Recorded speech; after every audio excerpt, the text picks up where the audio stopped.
जय स्वामीनारायण। दासना दास आप सबको उत्थान एकादशी की हार्दिक शुभकामनाएं। स्कंद पुराण में ब्रह्मा जी और नारद मुनि के मध्य संवाद में उत्थान एकादशी की महिमा का वर्णन मिलता है। एक बार ब्रह्मा ने नारद मुनि से कहा, हे ऋषियों, मैं श्रेष्ठ में तुम्हें कार्तिक मास के शुक्ल पक्ष में आने वाली उत्थान एकादशी के विषय में सुनाता हूँ। यह सभी को पुण्य, आनंद और मोक्ष प्रदान करने वाली है। इस एकादशी के पालन करने से मिलने वाला पुण्य सहस्त्र अश्वमेध यज्ञों या 100 राजसूय यज्ञों से प्राप्त पुण्यों से भी कई गुना अधिक है।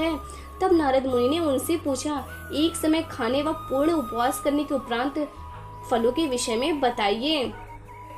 ब्रह्मा जी ने कहा, एकादशी पर केवल एक बार खाने से उसके केवल एक जन्म के पाप नष्ट होते हैं। जो केवल रसाहार रहता है उसके 2 जन्मों के पाप नष्ट होते हैं, और जो पूर्ण उपवास रहता है उसके 7 जन्मों के पाप नष्ट हो जाते हैं।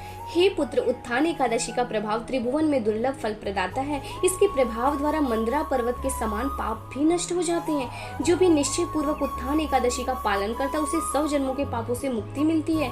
जो भी रात्रि में जागरण करता है उसकी भूत, वर्तमान, भविष्य की पीढ़ियां वैकुंठ प्राप्त करती हैं। हे नारद, जो भी कार्तिक मास में विष्णु की पूजा तथा एकादशी व्रत का पालन नहीं करता उसके सभी पुण्यों का क्षय होता है। अतः प्रत्येक व्यक्ति को कार्तिक मास की एकादशी का पालन अवश्य करना चाहिए। कार्तिक मास में जो भी भगवान विष्णु के गुणों, लीलाओं का श्रवण करता है उसे 100 गाय दान करने का फल प्राप्त होता है। नारद मुनि ने पूछा, हे पितामह, यह एकादशी किस प्रकार करनी चाहिए? कृपया इसका वर्णन करें। ब्रह्मा जी ने उत्तर दिया, संपूर्ण दिवस भक्ति पूर्वक व्रत का पालन करना चाहिए। इस दिन लोभ की वृत्ति को त्याग करना चाहिए। इस दिन भगवान के जनार्दन को कदम पुष्प अर्पित करने वाले व्यक्ति को कभी यमलोक का मुख नहीं देखना पड़ता। जो व्यक्ति भगवान विष्णु को कार्तिक मास में गुलाब पुष्प अर्पित करता है निस्संदेह वह मुक्ति को प्राप्त होता है। जो भी अशोक वृक्ष के फल भगवान को अर्पित करता है उसे सूर्य व चंद्र का अस्तित्व रहने तक का दुख नहीं भोगना पड़ता। शमी वृक्ष के पत्तों से भगवान की पूजा करने वालों को यमराज कभी दंड नहीं देते। वर्षा ऋतु में विष्णु भगवान की पूजा चंपक पुष्पों से करने वालों को भौतिक जगत में जन्म नहीं लेना होता।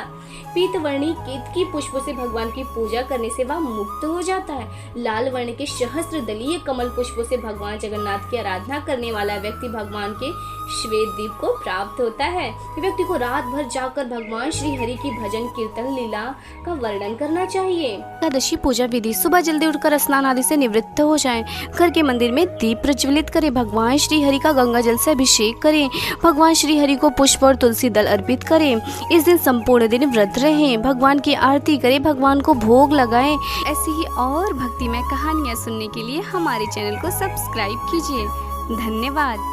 जय स्वामीनारायण। दासना दास।